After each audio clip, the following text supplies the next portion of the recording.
कहिए नेताजी में मैं शिल्पा सिंह आप सभी लोगों का बहुत बहुत स्वागत करती हूँ। इस वक्त मेरे साथ मौजूद हैं सिंदरी विधानसभा क्षेत्र से भाजपा की प्रत्याशी श्रीमती तारा देवी जी, जिनसे हम जानेंगे कि इनके पास विकास को लेकर क्या कुछ रोड मैप इन्होंने तैयार कर रखा है। सबसे पहले बहुत बहुत स्वागत करना चाहूंगी आपका सिटी लाइव पर। नमस्कार, जोहार। अच्छा, क्योंकि आपके लिए इस वक्त चुनौती इसलिए है क्योंकि जैसा कि हम सभी जानते हैं सिंदरी विधानसभा क्षेत्र से भाजपा ने श्री इंद्रजीत महतो जी को अपना विधायक बनाया था, भाजपा प्रत्याशी बनाया था, जिनको अपार समर्थन मिला था जनता का, और वो विधायक पद पर काबिज हुए। लेकिन जैसे ही वो विधायक बने, कोविड काल के दौरान वो किसी तरीके से संक्रमित हो गए और उसके बाद से वो लगातार इलाजरत हैं। फिलहाल वो हैदराबाद में इलाजरत हैं। इस सिचुएशन में, इस मौजूदा दौर में, या इस तरीके की जब घटना होती है, और इसी बीच आपके साथ एक और घटना हो जाती है आपके बड़े बेटे के साथ, जो बेहद ही दुखद था। इन तमाम चीज़ों को देखते हुए, इन तमाम विपदाओं को झेलते हुए आप लगातार क्षेत्र में बनी हुई हैं और लगातार जनसंपर्क कर रही हैं। सबसे पहले तो यही जानना चाहूँगी कि इतनी शक्ति या इतना इंस्पिरेशन कैसे मिल पाता है आपको कि इतनी सारी विपदाओं, इतनी सारी दुखद घटनाओं को होने के बाद भी आप क्षेत्र में लगातार बनी हुई हैं, लोगों से जनसंपर्क कर रही हैं। त्याग और बलिदान का नाम ही नारी शक्ति है। और माननीय विधायक जी अपने जनप्रतिनिधि बनने से पहले मुझे ही जनप्रतिनिधि उन्होंने बनाया है।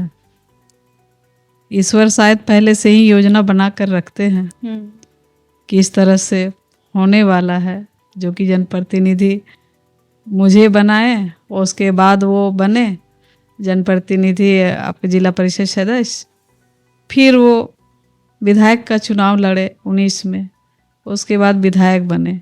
1 साल हुआ, 19 में चुनाव हुआ, 20 में कोरोना आया, 21 में भी कोरोना आया, उसमें वो ग्रसित हो गए। अभी तक इलाजरत हॉस्पिटल है, हॉस्पिटल में ही है। मुझे उनसे ही प्रेरणा मिलती है काम काज करने की, और वो बहुत ही व्यवहारिक थे, और उनसे ही मैंने सभी जनों को किस तरह से व्यवहार से पेश होना है। तो इसी चीज़ को देखते हुए जनता ने इस परिवार को 3 बार जनप्रतिनिधि बनाया है। इसके लिए मैं जनता को तो आभार धन्यवाद देती हूँ। अब फिर से मुझे भारतीय जनता पार्टी ने मुझे प्रत्याशी बनाया है केंद्र के नेतृत्व में और का राज्य के। मैं सभी को तहे दिल से धन्यवाद देना चाहती हूँ, आदरणीय देश के प्रधानमंत्री मोदी जी को, और केंद्र में जितने हैं, मैं सभी को बहुत बहुत धन्यवाद देती हूँ कि इस साधारण परिवार से मुझे पूरे विश्वास के साथ प्रत्याशी बनाया है। और मैं भी खरी उतरूँगी पूरे विश्वास के साथ कि सिंदरी विधानसभा क्षेत्र बहुत ही शांति बहुल क्षेत्र है, और इस शांति बहुल क्षेत्र बनाए रखने के लिए मैं अपार देवतुल जनता से जाके आशीर्वाद ले रही हूँ। और मैं क्षेत्र में जा रही हूँ तो सभी का प्यार मिल रहा है, सभी जाति धर्म वर्ग सभी समुदाय का समर्थन है मेरे ऊपर। जैसे माननीय विधायक जी के ऊपर आशीर्वाद दिए थे, और उन्हीं का आशीर्वाद से अभी वो हॉस्पिटल में इलाजरत है, और कामना करते हैं बहुत जल्द स्वस्थ होकर जनता के बीच में वो आए। आप कह रही हैं कि तमाम हर जाति वर्ग धर्म के लोगों का आशीर्वाद आपको मिल रहा है, प्राप्त हो रहा है।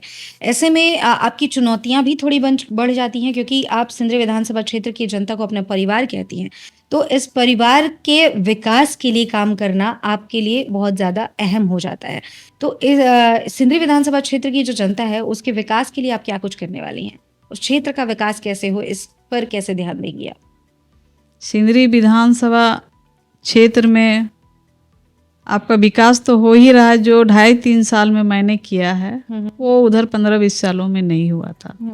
बहुत लंबी लंबी सड़कें जो माननीय विधायक जी ने ही अनुशंसा किए थे, और मैं उसमें जाके उद्घाटन किया, शिलान्यास किया।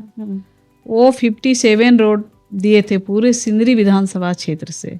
उनमें से अभी 28 जो डीपीआर बन के तैयार है, वो इलेक्शन आ गया, अभी नहीं हो पाया है। जस्ट इलेक्शन ख़त्म होता है तो वो रोड भी होंगे। बहुत सारे समस्याएं थे क्षेत्र में। जब इसी तरह से इलेक्शन में वो घूम रहे थे तो हर जगह वादा करके आए थे, हर क्षेत्र में, जैसे लाइट लगा देना, चबूतरा बनवाना, मंदिर का ही करना, चार बहुत सारे थे।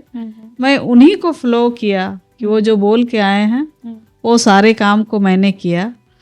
और उसके बावजूद यहाँ सिंदरी विधानसभा क्षेत्र एक कृषि बहुल क्षेत्र है। उन्होंने भी इस समस्याओं को विधानसभा में रखने का काम किए थे, जो कि दामोदर नदी का पानी है वो किसानों को खेतों तक पहुंचाया जाए। तो इस विषय को मैं भी विधानसभा में रखूंगी और ये किसानों के खेतों तक पानी पहुंचाने का मैं भी काम करूंगी। आपने कहा कि विधायक जी के माध्यम से जब वो चुनावी दौरे पे थे तो बहुत सारे वादे उन्होंने जनता से किए थे। क्या लगता है आपको उनके, क्योंकि वो तुरंत ही अस्वस्थ हो गए और हॉस्पिटल में इलाजरत हैं, ऐसे में उनके कौन से ऐसे कार्य हैं जो अब तक अधूरे हैं, जिनको पूरा करना अगर आप चुनाव जीत जाती हैं और विधायक बन जाती हैं तो बेहद ज़्यादा ज़रूरी है, सबसे ज़्यादा ज़रूरी वो कौन से अधूरे काम हैं जो रह गए हैं जो आपको पूरे करने? एक हमारा हीरक पॉइंट में है, वो रोड हम लोग 10-15 मिनट में ही सिंदरी तक पहुंच जाएंगे। बलियापुर से सिंदरी जाने में समय नहीं लगेगा। उस रोड का भी इन्होंने विधानसभा में सवाल रखे थे, डीपीआर बन के भी तैयार है, लेकिन वो अस्वस्थ हो गए जिनके कारण से वो नहीं हो पाया। अभी तक वो रहते तो वो रोड भी कंप्लीट रहता, किसानों के खेतों तक पानी भी पहुंच जाता। और हमारे क्षेत्र में ज़्यादातर पानी की समस्याएं हैं, तो मैंने हर पंचायत में करीब 15-15 चापाकल जो विधायक निधि से देने का मैंने काम किया है। लेकिन बहुत सारे ऐसे जगह हैं जहां बोरिंग करने पर भी पानी नहीं निकलती है। उस जगह में पाइपलाइन का ही जो कनेक्शन किया जाएगा तो उन तक पानी पहुंच पाएगा। आपके क्षेत्र में मूलभूत सुविधाओं का किस तरीके से आकलन करेंगे आप, क्योंकि जो मूलभूत सुविधाएं हैं जैसे जल की बात आप कर रही हैं, बिजली, सड़क, शिक्षा, स्वास्थ्य, ये सारी जो सुविधाएं हैं ये मिलना अति आवश्यक होता है किसी भी क्षेत्र के लोगों के लिए। तो मूलभूत सुविधाओं का हाल क्या है आपके क्षेत्र में? कि हमारे क्षेत्र में बहुत सारे स्वास्थ्य केंद्र वो बंद पड़े हैं और एफसीआई का जो 200 बेड का आपका स्वास्थ्य केंद्र है वो भी बंद पड़े हैं। तो मैं जैसे ही जीत के विधानसभा जाती हूँ उसके बाद मैं वो स्वास्थ्य केंद्र को खुलवाने का काम करूँगी। और शिक्षा में जहाँ जहाँ बहुत दूरी पर है, बहुत दूर तक जाना पड़ता है बहुत सारे बच्चियाँ, तो उनके लिए जहाँ मिडिल है तो उसको हाई स्कूल करवाना। और हमारे क्षेत्र में मेडिकल कॉलेज नहीं है, प्रयास रहेगा कि एक मेडिकल कॉलेज का भी होना बहुत ज़रूरी है। हॉल फैक्ट्री है आपके विधानसभा क्षेत्र में आता है, जहां अक्सर हम देखते हैं कि हड़ताल होते रहते हैं। स्थानीय जो लोग हैं वो रोज़गार के मुद्दे को हमेशा इसकी आवाज़ जो है वो बुलंद करते रहते हैं, प्रखर तरीके से इसकी आवाज़ उठाते हैं कि जो स्थानीय लोग हैं उनको वहाँ रोज़गार नहीं मिल पा रहा है। क्या इस ओर आपका कोई पहल होगा?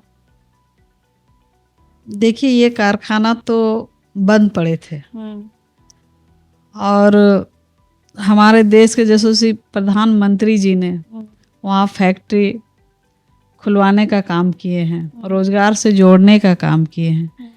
लेकिन यहाँ जो 75% है उन पे लिया जा रहा है, पूरे झारखंड से लिया जा रहा है। लेकिन यहाँ स्थानीय जो है सिंदरी विधानसभा क्षेत्र में, तो सिंदरी विधानसभा क्षेत्र से 75% लेना चाहिए। और अभी तक माननीय विधायक जी स्वस्थ रहते तो बहुत सारे लोगों को रोजगार से जोड़ चुके होते। तो उनका अस्वस्थ होने के कारण भी बहुत सारे समस्याएं आई है, जो कि उनका डायरेक्ट पेड से जाता। वो पेड में लिखित तौर पर वहाँ देते तो मजदूरों को वहाँ रखा जा सकता था। और एक मतलब विधायक का ही में जाना और एक प्रतिनिधि का, इसमें आसमान ज़मीन का अंतर पड़ता है। तो इसमें भी हम लोग, इसमें मैं बात रखूंगी कि स्थानीयों के लेना चाहिए, उनका अधिकार बनता है। मतलब इस पर आप पहल करेंगी? करेंगे, इस पर पहल करेंगे। और अभी आपका टासरा प्रोजेक्ट भी वो खुलने वाले हैं, इसमें भी स्थानीय को प्राथमिकता मिलना, रोजगार मिलेगा, मिलना ही चाहिए, इसमें भी मैं आवाज उठाऊंगी। क्योंकि आप एक महिला हैं तो आप अपने क्षेत्र की महिलाओं की अगर बात करें तो उनकी स्थिति कैसे देखती हैं आप, और क्या लगता है कि वो संतोषजनक स्थिति में है इस वक्त आपके क्षेत्र में, या किसी तरीके की समस्या से जूझ रही हैं?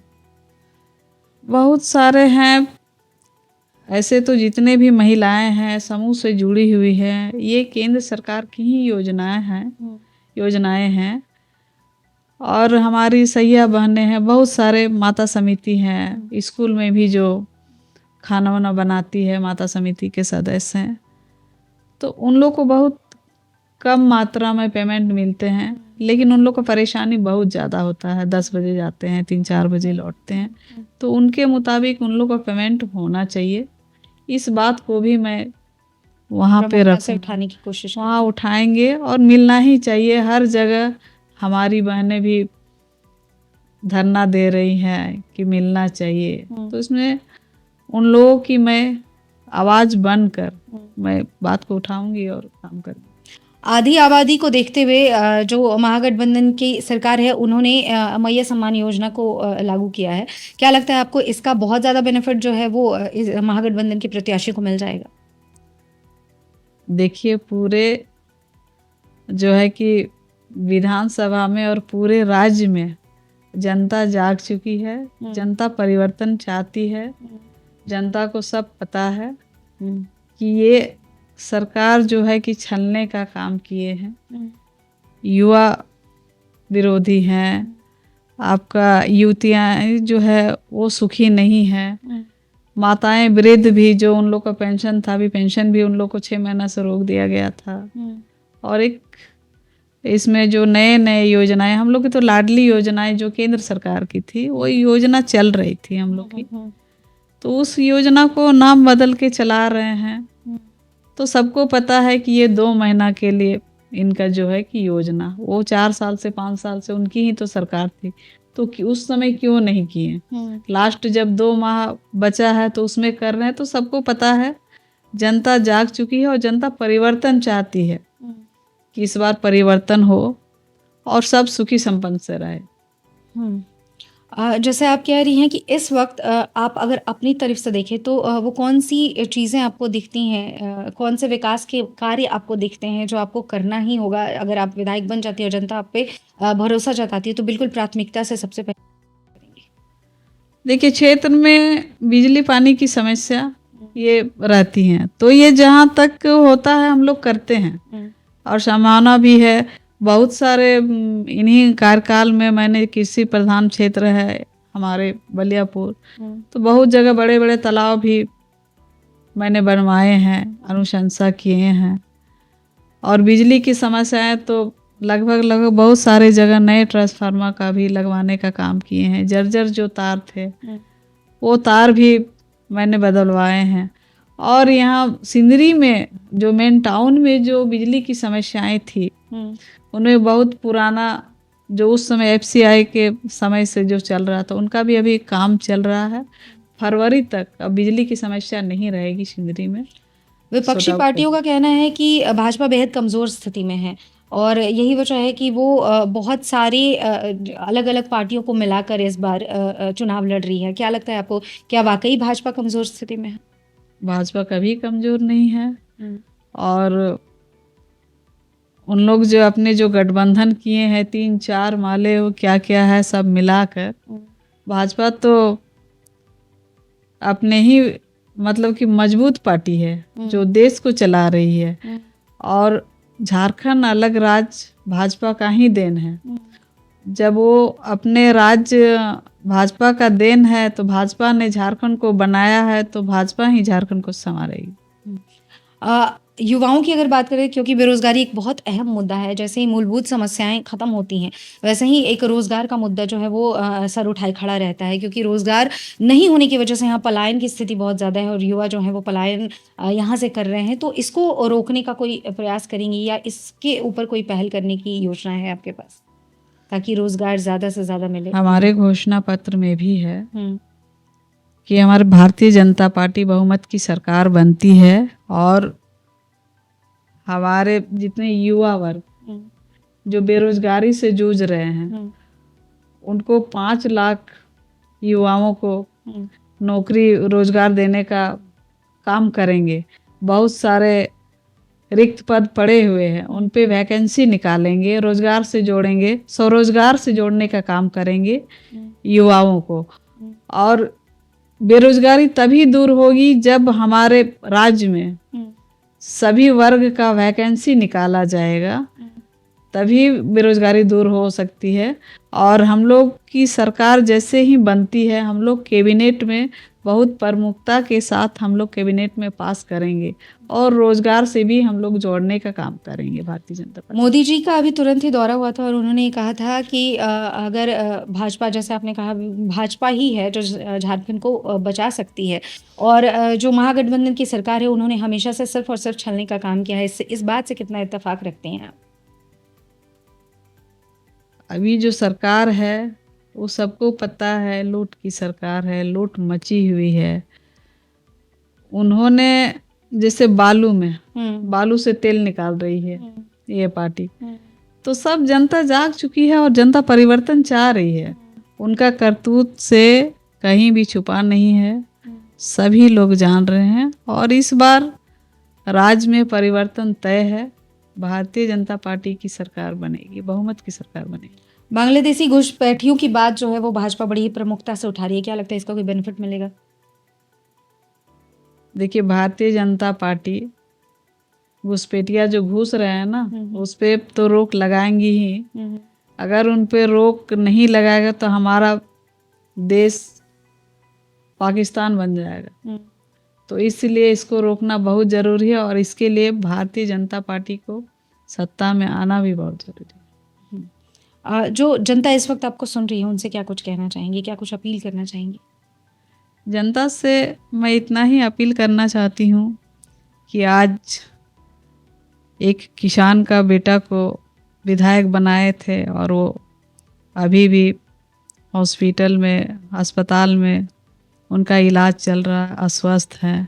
तो उनकी मैं अर्धांगिनी धर्मपत्नी होने के नाते मुझे इस क्षेत्र से प्रत्याशी बनाया है, बहुत विश्वास के साथ।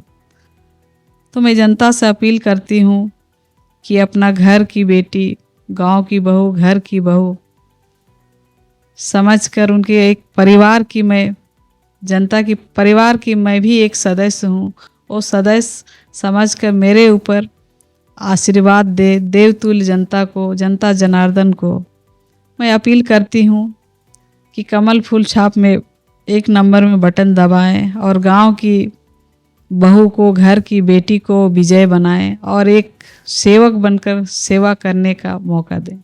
इस वक्त आप सेवक बनकर सेवा करने की बात कर रही हैं कि जो जनता है वो आप पर आशीर्वाद दे और आशीर्वाद लुटाए और आपको विधायक पद पर काबिज करे। क्या इस बात की गारंटी दे पाएंगे आप कि अगर आप विधायक पद पर काबिज हो जाती हैं तो जिस तरीके से आप लगातार जनसंपर्क कर रही हैं और लोगों से क्षेत्र में मुलाकात कर रही हैं, वो वैसे ही विधायक बनने के बाद आप तक पहुँच पाएंगे, आपसे संपर्क साध पाएंगे, अपनी समस्याओं को सुना पाएंगे?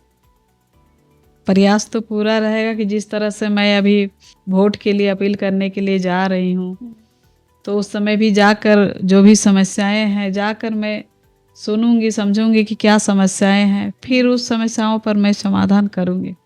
मतदाताओं से क्या कुछ अपील करना चाहेंगे, क्योंकि मतदान का प्रतिशत जो है वो बहुत कम होता जा रहा है, तो कैसे जागरूक करना चाहेंगी, क्या कहना चाहेंगी कि मतदान करने के लिए निकले और मतदान ज़रूर करें? क्योंकि जो पहले फेज़ का चुनाव हुआ, आपने देखा कि मतदान प्रतिशत काफ़ी कम रहा। देखिए, हमारे भारतीय जनता पार्टी के सभी ऊर्जावान कार्यकर्ता हैं, वो एक एक कार्यकर्ता इसमें लगे हुए हैं। वो मतदान अपील करेंगे, जहाँ दूर में बूथ है वहाँ गाड़ी का सुविधा दी जाएगी।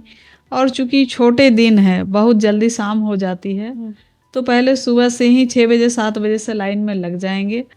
पहले मतदान करेंगे, फिर जलपान करेंगे। यही मैं लोगों से भी, जितने जनता जनार्दन से अपील करके मैं आती हूँ कि पहले मतदान फिर जलपान।